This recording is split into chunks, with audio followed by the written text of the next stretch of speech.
فكرة اتجننت، مدمن انفاسه صرت، وبعيون انا ميتي اروح فدوى للسواه. هاي اول مرة بعمري اشوف انسان عيونه امان وياخذني بعيد.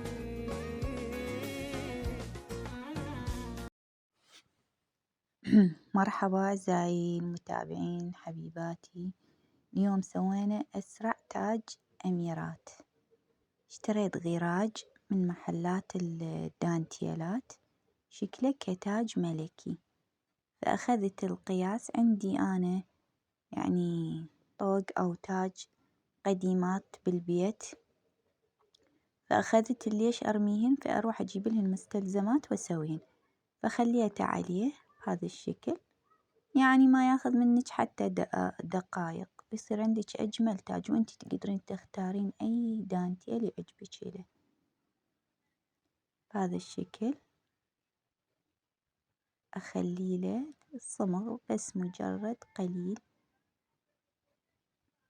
وخفيف وكلش حلو.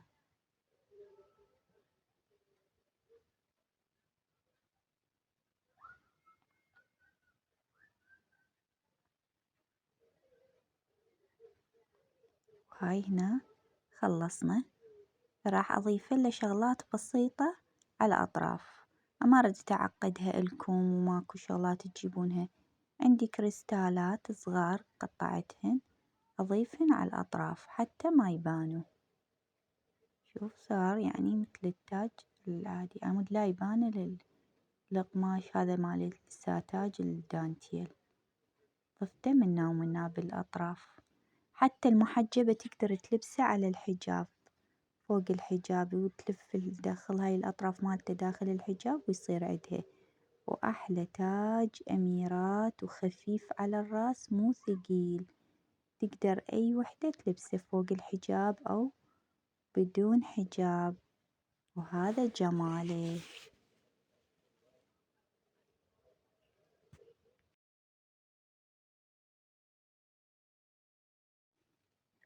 وهذه نوعية ثانية تاج بالورود همينه كلش حلو مثل ما تشوفون براس البنوتة. طريقة عمله جدا بسيطة، عندنا ورود موجودات بكل مكان. هذه الورود قسم خليته يعني بسيم مالته لفيته على التاج بهذه الطريقة، يعني عمله جدا بسيط، وكل بنوتة تقدر تشتغل هاي الأشياء بالبيت.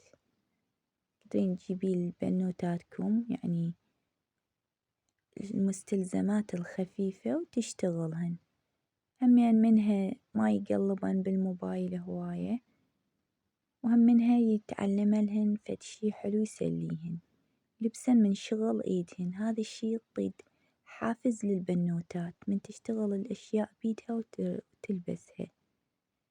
ورود نلصقهن على التاج، وورود نلصقهن يعني نشتهن بالسيم، يصير عندنا طابقين، يعني ما نحتاج تاج عريض، هذا يكفي، وهم كلش خفيف على الراس.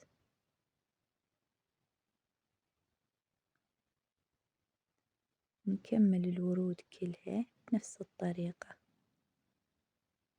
من نلصق الورود الجوا ما نخلي السيم تبين من فوق، بعدين نغلفها من جوا.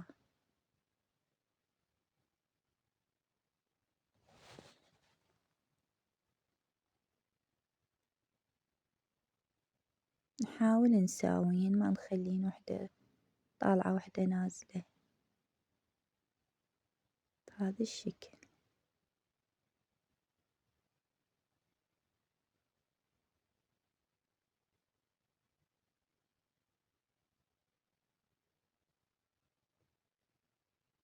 صار عندنا بهذا الشكل كلش حلو روعة. هسه نغلف الجوا على مود لا يأذي ويبان السيامة مالته. قديفة قماش قديفة أحمر أو أي قماش ستان ضراج إذا متوفر، بس أنا متوفر عندي خليت له القديفة الأحمر بهذا الشكل. بعدين لفيت الأطراف مالته.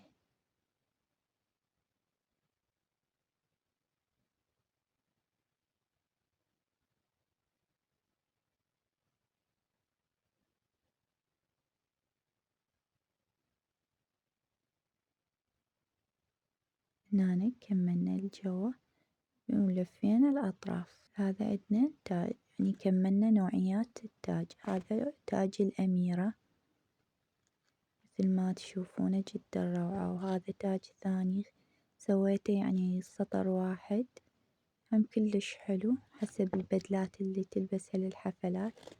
وهذا تاج اللي عملناه الوردي طابقين، لفينا أطرافه ما خليناه، هم كلش حلو وأتمنى ينال إعجابكم.